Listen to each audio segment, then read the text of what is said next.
Hello friends, हमारा आज practice number 20 है, जो कि रेलवे एग्जाम्स में जो भी मैथ के सवाल है उनकी मैं प्रैक्टिस सेट आपको करवा रहा हूँ। ठीक है, अब तक हमने 19 प्रैक्टिस सेट सॉल्व कर ली हैं। आपको जाके प्ले लिस्ट में सारे वीडियोस मिल जाएंगे। आज देखते हैं हम लोग प्रैक्टिस नंबर 20। देखिए इसका पहला प्रश्न क्या है। एक खोखला लोहे का पाइप 21 सेंटीमीटर लंबा तथा उसका बाहरी व्यास 8 सेंटीमीटर है। यदि पाइप की मोटाई 1 सेंटीमीटर हो तथा लोहे का घनत्व 8 ग्राम प्रति घन सेंटीमीटर हो, तब पाइप का भार ज्ञात करें। ठीक है, चलिए समझते हैं कैसा क्वेश्चन। अगर आपको आता है ये तो पहले आप वीडियो को रोक सकते हैं और उसको पहले हल कीजिए, फिर आप आंसर मैच करिएगा। ठीक है, देखिए लोहे का खोखला पाइप है तो पाइप किस प्रकार का होता है, बेलनाकार होता है ना, तो खोखला पाइप है।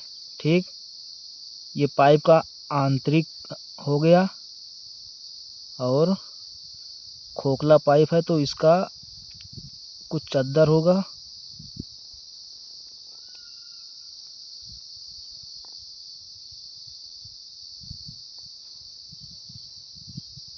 ठीक है, ऐसे करके कुछ पाइप होता है। ठीक है, खोखला पाइप है। अब क्या हुआ, इसमें इसका लंबाई तो दे रखा है कितना, 21 सेंटीमीटर, लंबाई 21 सेंटीमीटर। ठीक, उसका बाहरी व्यास 8 सेंटीमीटर। अगर बाहरी व्यास 8 है तो बाहरी त्रिज्या कितनी होगी, 4 सेंटीमीटर होगी। यदि पाइप की मोटाई 1 सेंटीमीटर है, ये मोटाई 1 सेंटीमीटर, यहाँ से लेकर यहाँ तक आर होता है, कैपिटल आर। एक मोटाई हो गया तो कितना बचा, आंतरिक त्रिज्या, तो स्मॉल आर, मतलब आंतरिक त्रिज्या कितनी हो जाएगी, 3 सेंटीमीटर। क्यों, क्योंकि मोटाई है 1 सेंटीमीटर, बाहरी त्रिज्या है 4 सेंटीमीटर, तो आंतरिक त्रिज्या 3 की बचेगी। लोहे का घनत्व भी दे रखा है इतना, डेंसिटी डी बराबर दिया है 8 ग्राम प्रति घन सेंटीमीटर। तब पाइप का भार ज्ञात करो। एम ज्ञात करना है, एम माने मास या द्रव्यमान, क्या निकालना है, द्रव्यमान। ठीक है, अब एक बात बताओ, ये जो पाइप होगा, हमको सूत्र किसका पता होता है, घनत्व बराबर द्रव्यमान बटे आयतन। सूत्र याद है ना आपको, घनत्व बराबर क्या होता है, घनत्व बराबर होता है, घनत्व बराबर द्रव्यमान बटे आयतन, द्रव्यमान अपान में आयतन। हमको घनत्व पता है, द्रव्यमान निकालना है, लेकिन उसके पहले हमको, अगर हम आयतन निकालें इस गोले खोखले पाइप का, तो घनत्व वाले सूत्र में रख के हम द्रव्यमान भी निकालेंगे। ठीक है, द्रव्यमान ऐसे नहीं निकल सकता, सिर्फ आयतन ही निकल सकता, तो पहले हम आयतन निकालते हैं। तो एक बात बताओ, खोखले गोले, वो गोला बार बार बोल रहा हूँ, खोखले पाइप का आयतन क्या होता है, खोखले पाइप का आयतन बता सकते हो क्या होता है। खोखले पाइप का आयतन होता है बड़े, मतलब बाहरी आयतन पाई आर स्क्वायर एच माइनस आंतरिक आयतन पाई आर स्क्वायर एच। ठीक है, अब यहाँ से चाहो तो पाई एच कॉमन ले लो तो अंदर बचेगा R square minus small R square. Pi का मान 22/7, आर एच का मान कितना दिया है, एच या फिर एल वाई लंबाई कितनी है 21, कैपिटल आर कितना था 4, 4 का स्क्वायर 16 माइनस स्मॉल आर है 3, 3 का स्क्वायर 9, तो 22/7 गुड़े 21 गुड़े 16 से 9 गया 7, 7 में से 7 कट गया, 22 से कम 22, 22 दून 44, 44 2 46, 462 घन सेंटीमीटर। ये आयतन आ चुका है। क्या आ चुका है ये आयतन, किसका आयतन, इसी खोखले पाइप का आयतन। यानी इस खोखले पाइप के अंदर कितना पानी आ सकता है उसकी वैल्यू आ गई है। हमको चाहिए द्रव्यमान, मतलब पाइप का भार, तो हम इसको कहाँ पे हल करें, हम इधर हल कर रहे हैं। ठीक है, इतने में देखो सब लोग, तो D बराबर क्या होता है, M अपान V। हमको M चाहिए तो M बराबर D इंटू V।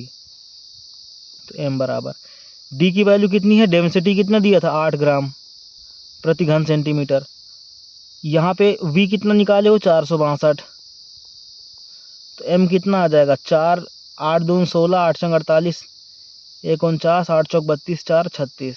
ठीक, इतने ग्राम, क्योंकि ये भी ग्राम में था और ये घन सेंटीमीटर में था तो ग्राम में आया, लेकिन ऑप्शन देखो सब किलोग्राम में दे रखे हैं, सब केजी में दे रखा है।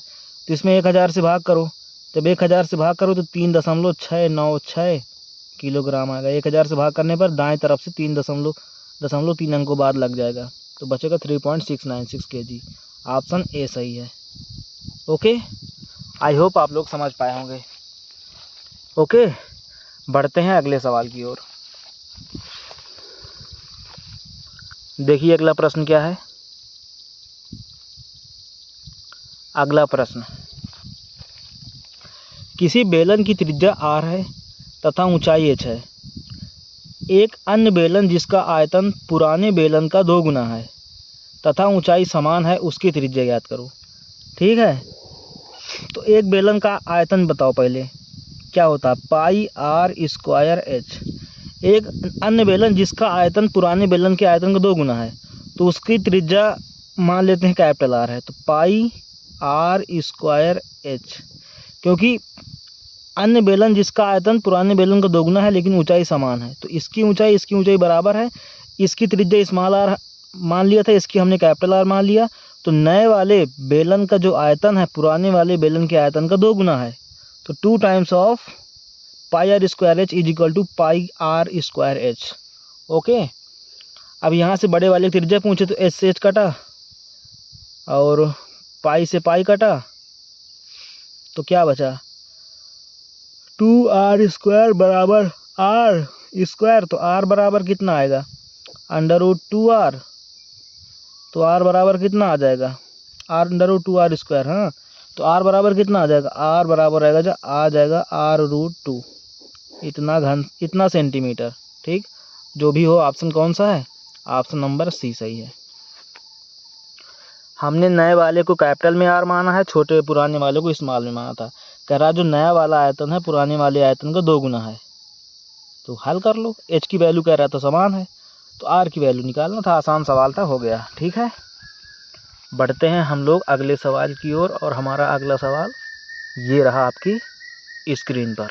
ओके, लिखा है h ऊंचाई तथा अल्फा अर्धशीर्ष कोण वाले शंकु के तिर्यक पृष्ठ का क्षेत्रफल s है, तो s का मान ज्ञात करो। हाँ, s ज्ञात करना है, s। h ऊंचाई तथा अल्फा अर्धशीर्ष कोण वाले शंकु के तिर्यक पृष्ठ का क्षेत्रफल s है। अब हम लोग बनाते हैं एक शंकु। ठीक है, क्या बनाते हैं बताओ, शंकु बनाते हैं। ठीक है, ये हमारा शंकु है। अब इस शंकु में ये इसका केंद्र हो गया, यहाँ से यहाँ तक की त्रिज्या हो गई और यहाँ से यहाँ तक की भी त्रिज्या हो गई।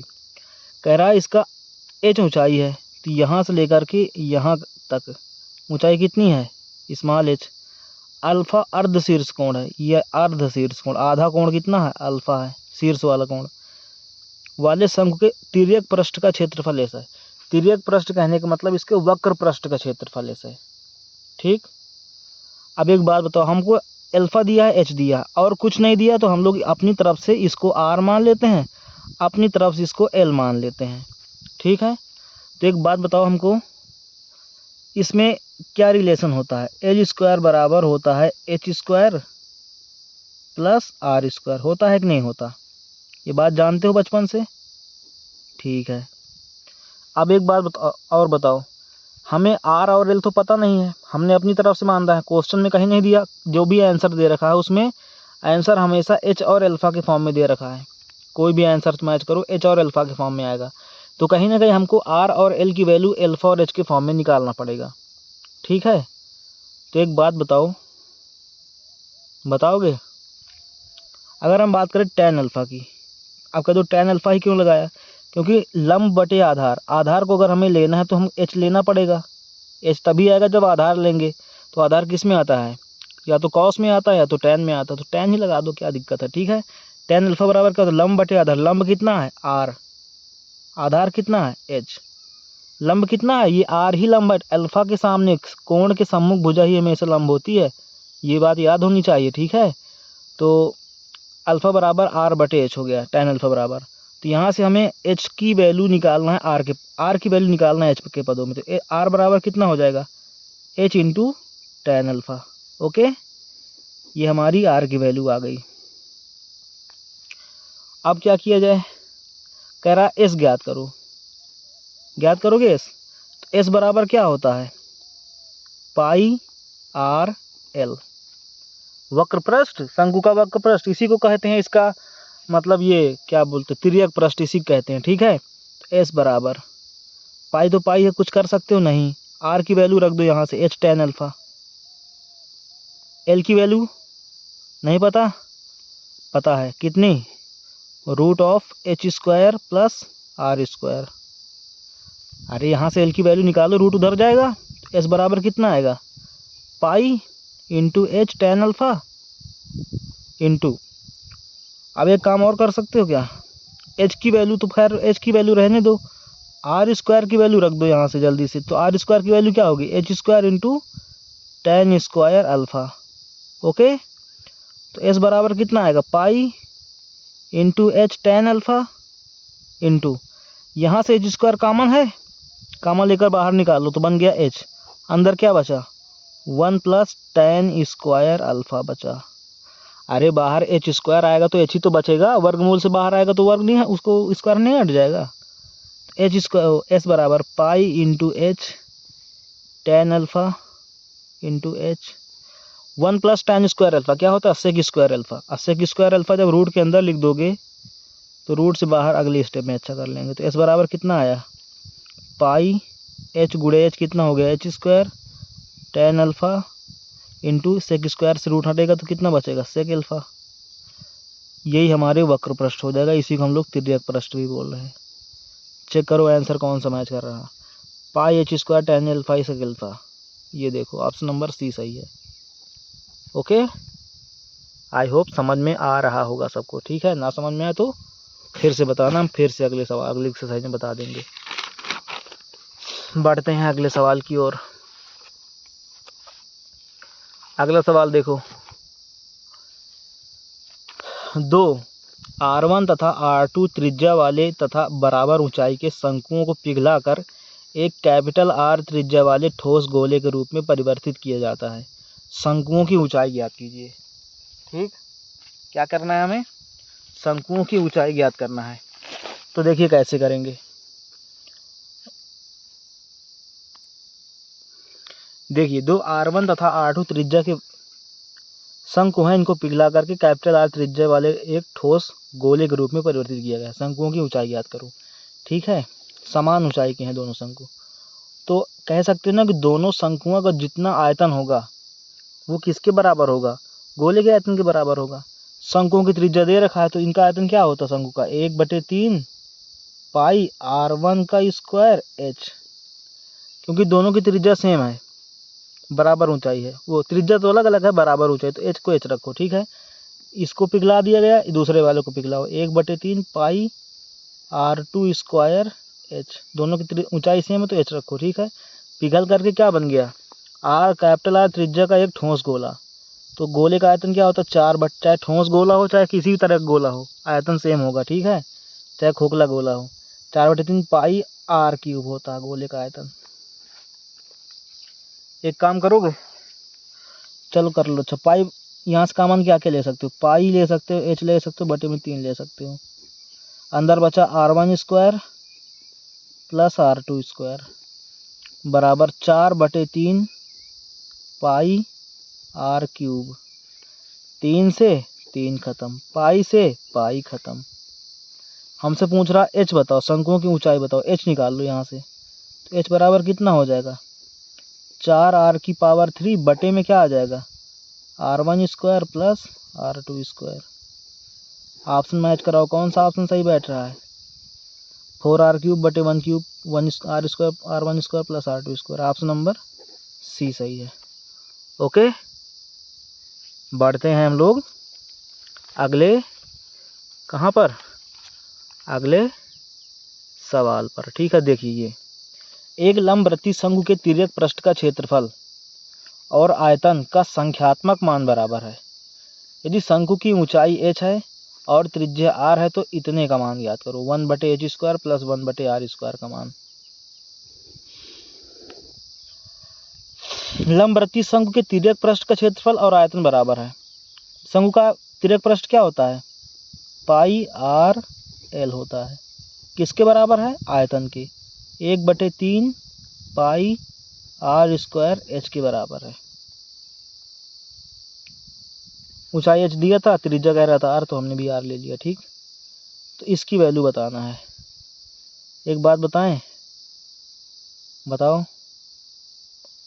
यहाँ से पाई काट दो ना, एक आर से एक आर भी काट दो, तो यहाँ से अपने पास क्या आ गया, एल बराबर आ गया कितना, ये 3L बराबर ले लो, पाई और एच, वो आर गुड़े एच, आर गुड़े एच की वैल्यू कितनी आ गई 3L। ओके, अब एक बात बताओ, इसको हल कराओ आके, 1/h² प्लस 1/r², इनका एलसीएम कितना आएगा, h²r² आएगा, आर एच स्क्वायर से h² कटेगा तो यहाँ पे r² प्लस यहाँ पे h², h² प्लस r² किसके बराबर होता है, L² के होता है, पता होगा त्रिक शंकु में होता है, h² r², L की वैल्यू, अच्छा रुको, L की स्क्वायर को L² रहने दो, ठीक है, HR का होल स्क्वायर, HR का स्क्वायर कितना हो जाएगा 9L², अरे h² r² मतलब RH का होल स्क्वायर, मतलब 3 त्रिको 9, L का स्क्वायर L², खत्म, क्या बचा 1/9। चेक करो ऑप्शन कौन सा है, ऑप्शन नंबर डी है। आ रही बात समझ में, बढ़ते हैं अगले सवाल की ओर, देखोगे अगला सवाल, चलो देखो, लिखा 1 गुणे 3 गुणे 5 गुणे 7 गुणे 9 गुणे 11 होते होते होते 999 के गुणनफल में इकाई का अंक क्या होगा। ध्यान से देखो, इसको ध्यान से, क्रम से नहीं लिखा है, 1 3 5 7 9 विषम विषम अंक लिखे हैं। अगर सम अंक लिखे होते, एक भी अक्षर अगर सम होता, अब बीच में 5 होता, कितनी भी बड़ी संख्या लिखी हुई हो, एक भी अक्षर बीच में सम हो और एक अक्षर 5 हो, तो उसका इकाई का अंक हमेशा 0 होगा। लेकिन यहाँ पर चेक कर लो, कहीं भी हमको सम अंक नहीं दिख रहा, 5 तो दिख रहा है। अब कहने का मतलब जब विषम विषम अंक हो, कोई भी सम संख्या ना हो, ना तो 0 हो ना तो 2 हो, या कोई भी सम संख्या ना हो, तो उस कंडीशन पे हमेशा इकाई का अंक कितना आएगा 5 आएगा। चेक करो, 1 त्रिको 3, 5 15 की 5, 5 35 की 5, 5 9 45 की 5, हर बार 5 5 आता जाएगा, तो इकाई का अंक कितना आएगा 5। ऑप्शन नंबर सी सही है। ओके, बढ़ते हैं अगले सवाल की ओर, ठीक है। देखिए, सभी अभाज्य संख्याओं के गुणनफल का इकाई का अंक की ज्ञात कीजिए। सभी अभाज्य संख्याओं के गुणनफल का इकाई अंक ज्ञात करो। अच्छा, जितनी भी अभाज्य संख्याएं हैं, जितनी भी, ठीक है, उनका गुणनफल करो, गुणनफल करो, उनका इकाई का अंक बता दो। जैसे 2 3 5 7 11 13 17 19 इनफाइनाइट नंबर्स ऑफ, इनका गुणा अगर कर दिया जाए तो लास्ट में इकाई का अंक क्या आएगा। तो अभी हमने क्या बता दिया था, हाँ, इनका गुणनफल करना है, गुणा करो, ठीक। अगर 5 है, कोई भी एक अक्षर सम आ जाए बीच में, कितनी भी बड़ी संख्या हो, तो गुणा हमेशा कितना आएगा इकाई का अंक 0, 5 दूनी 10 होगा। अब 10 से किसी में भी गुणा करोगे लास्ट में 0 तो आएगा ही आएगा, चेक करके देख लो, ठीक है। तो इसका आंसर कितना हो जाएगा 0, 0 मतलब ऑप्शन नंबर ये सही है। इकाई के अंक की बात हो रही है, 0 आंसर नहीं आएगा जो सोचो इसका, ठीक है ना। हाँ, इकाई का अंक आएगा, जो भी आंसर आएगा उसके इकाई में 0 आएगा। अगला देखो, किसी भी प्राकृतिक संख्या के लिए 6 की पावर n माइनस 5 की पावर n के परिणाम का अंतिम अंक हमेशा क्या होता है। ठीक है, एक बात बताएं, जब भी पावर वाली संख्या आ जाए, माइनस लगा हो बीच में, हमेशा n की जगह 2 रख दो, ऑप्शन हल हो जाएगा, ठीक। हमेशा किसी भी ये इकाई का अंक ही नहीं, किसी भी तरह का सवाल बने इस तरह के वाले में कि किससे भाज्य है, किससे विभाज्य है, ऐसे सवाल बहुत बनते हैं, तो हमेशा इनकी जगह 2 रख दो, आराम से होगा। लेकिन कंडीशन है कि यहाँ पर बीच में माइनस होना चाहिए, बट ओके। तो देख लो, 6 की घात 2 माइनस 5 की घात 2, a² माइनस b², 6 प्लस 5 एक कोष्टक में, एक कोष्टक में 6 माइनस 5, 6 5 कितना होता है 11, गुणे में कितना आया 1, 11 एकम कितना होता है 11, इकाई अंक क्या आया 1। हमसे इकाई अंक पूछे है, अंतिम अंक, अंतिम माने इकाई अंक कितना आया 1, ऑप्शन नंबर ए। ओके, समझ में आ रही ना बातें? आनी भी चाहिए। देखो अगला, 67 की पावर 32 के व्यंजक में इकाई अंक क्या है? 67 की पावर 32 के व्यंजक में इकाई अंक क्या है? ठीक, जब भी पावर की बात करने लगे, किसकी बात? पावर की। तो जब भी पावर की बात करने लगे तो उसको 4 से डिवाइड करो। 32 की घाते 32 को 4 से डिवाइड करो, कितना शेषफल बचेगा? पूरा पूरा कट जाएगा। जब पूरा पूरा कट जाए तो शेषफल 0 नहीं रखेंगे, क्या करेंगे? इसकी पावर 4 ही कर देंगे। मतलब ये कि अगर जो भी यहाँ पावर लिखी हो उसको 4 से भाग करो, शेषफल 1 आए तो यहाँ पावर में 1 चढ़ाओ। 4 से भाग करो, शेषफल 2 आए, पावर में 2 चढ़ाओ। शेषफल 3 आए, पावर में 3 चढ़ाओ। शेषफल 4 आए तो पावर में 0 चढ़ाओ, लेकिन शेषफल ही न बचे तो पावर में 4 चढ़ा दो। अब इसको 4 बार गुणा करना है। 67 गुणे 67 गुणे 67 गुणे 67, 7 7 49, 9 आया। 9 7 63, 3 आया। 3 7 21, 1 आया। बस बात खत्म। अरे हमको इकाई के अंक से मतलब है ना, 1 आएगा। ऑप्शन नंबर ए सही है। इतना 4 बार तो कर ही सकते हो, करना पड़ेगा। ठीक है, देखो अगला लास्ट सवाल है आज का। ठीक है, 10 प्रश्नों को हम लोग डेली लेते हैं। चाहो तो मैं इसको बढ़ाऊं, लेकिन आप लोग आइए बताइए, कमेंट कीजिए, जो भी जैसा भी आपका सजेशन हो मैं उसको देखूंगा। ठीक है, सही से बता रहा हूँ। 3 की पावर 99 के इकाई के स्थान पर कौन सा अंक आएगा? तो 3 की पावर 99 को 4 से भाग करो, कितना आएगा? 4 से भाग करेंगे तो 16 छक्का 96 होता है। 24 चौक 96, 4 20 बार कटेगा तो 3 बचेगा शेषफल में, तो यहाँ पे 3 लिख दो। और 3 3 9 3 27 होता है, बच्चा जानता है। तो लास्ट में कितना है? 7। तो इकाई का अंक कितना आएगा? 7। ऑप्शन नंबर सी। ओके, 7 आएगा। तो स्टूडेंट्स, ये रही हमारी आज की क्लास। कमेंट में बताइए कि आपको क्लास में क्या इम्प्रूवमेंट चाहिए, किस तरह से आपको पढ़ना है, कॉपी पेन में या ब्लैक बोर्ड में या डिजिटल बोर्ड में, जैसा भी आप लोग बताइए, कमेंट कीजिए। मैं उसी हिसाब से आपको पढ़ाऊँगा। ठीक है, पढ़ते रहिए। जो भी सवाल मैं समझा रहा हूँ इनको एक नोट्स में बनाते चलिए, या फिर आप प्लेलिस्ट से कभी भी जाके इन वीडियोज़ को देख सकते हैं। तो हम लोग मिलते हैं फिर नेक्स्ट वीडियो में। तब तक के लिए नए हो चैनल पे सब्सक्राइब कर लो। कॉम्पिटिटिव एग्ज़ाम, रेलवे एग्ज़ाम हो गया, एसएससी हो गया, बैंकिंग हो गया, कहीं भी एग्ज़ाम दोगे ये सवाल आएंगे। करना इसी तरह होता है, कोई भी आपको पढ़ाए करना इसी तरह से है। ठीक है, अगर आप लोग चाहें तो मैं आपको और भी सवाल कराऊँ, थोड़ा आप लोग भी बताइए, कमेंट कीजिए। मिलते हैं हम लोग नेक्स्ट वीडियो में। Thanks for watching. Thank you. Okay.